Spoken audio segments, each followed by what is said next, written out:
সময় ছিল যখন পাকিস্তান বিরোধী বক্তৃতা মানেই মোদির জনপ্রিয়তার ঝড়, মোদির নামে উঠত জয়ধ্বনি। কিন্তু সময় বদলেছে। আজ পাকিস্তানের বিরুদ্ধে সামরিক আগ্রাসন চালিয়েও ভারতের মধ্যেই প্রশ্নের মুখে পড়েছেন নরেন্দ্র মোদি। নিজের মাটিতেই নিজের জনগণের কাছে তিনি হয়ে গেছেন যেন এক পরবাসী। অবিশ্বাস্য হলেও সত্যি, কাশ্মীর ইস্যুতে ভারতের একাংশ আজ মোদির বিপক্ষে। পাকিস্তানকে বাঁচাতে ঢাল হয়ে দাঁড়াতে চায় তারা। পাকিস্তানের সঙ্গে ভারতের চলছে চরম উত্তেজনা। এই উত্তেজনায় মোদির জাদু যেন আর কাজ করছে না। জনগণের মনের ঝড় আজ মোদির দিকেই ধেয়ে আসছে।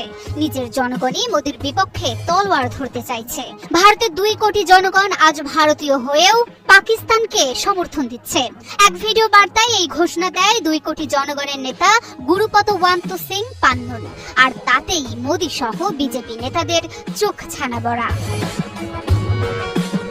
ভারত থেকে বিচ্ছিন্ন হয়ে স্বাধীন শিখ রাষ্ট্র প্রতিষ্ঠার দাবিতে দীর্ঘদিন ধরে আন্দোলন করে আসা খালিস্তান আন্দোলনের নেতা গুরুপতওয়ান্ত সিং পান্নুন ঘোষণা করেছেন যে ভারতের যে কোনো সামরিক আগ্রাসনের বিরুদ্ধে পাঞ্জাবের শিখ সম্প্রদায় পাকিস্তানের পাশে দাঁড়াবে।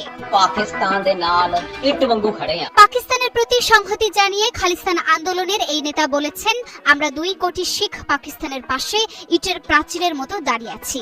এই বক্তব্যে তিনি শুধু পাকিস্তানের প্রতি সমর্থনই জানাননি, বরং ভারতের বিরুদ্ধে প্রতিরোধ গড়ে তোলার সংকেত দিয়েছেন। একই সঙ্গে তিনি সতর্ক করে দিয়েছেন যে শিখরা কখনোই পাঞ্জাবকে ভারতের সেনাবাহিনীর পাকিস্তান আক্রমণের ঘাঁটি হিসেবে ব্যবহার করতে দেবে না। ভারতের সংখ্যালঘুদের উপর নির্যাতন নিয়ে তিনি কড়া সমালোচনা করেন।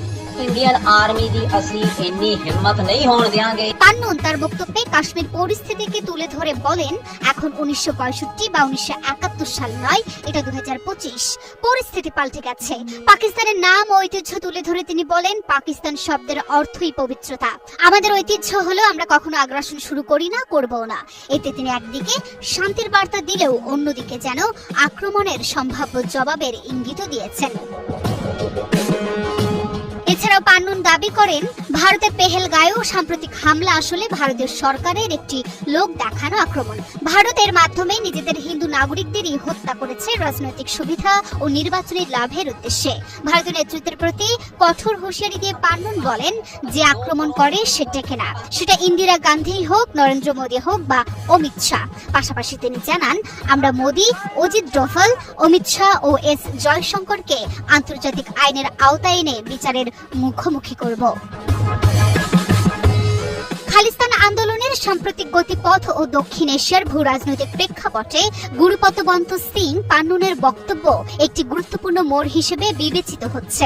ওয়াশিংটন থেকে প্রকাশিত তার ভিডিও বার্তায় তিনি ভারতের বিরুদ্ধে তীব্র হুঁশিয়ারি উচ্চারণের পাশাপাশি পাকিস্তানের প্রতি অকুণ্ঠ সমর্থন ব্যক্ত করেছেন। তার এই বক্তব্য ভারত পাকিস্তান সম্পর্কের জটিলতাকে আরো গভীরতর করে তুলেছে এবং উপমহাদেশে উত্তেজনার নতুন মাত্রা যোগ করেছে বলে মনে করছেন বিশেষজ্ঞরা।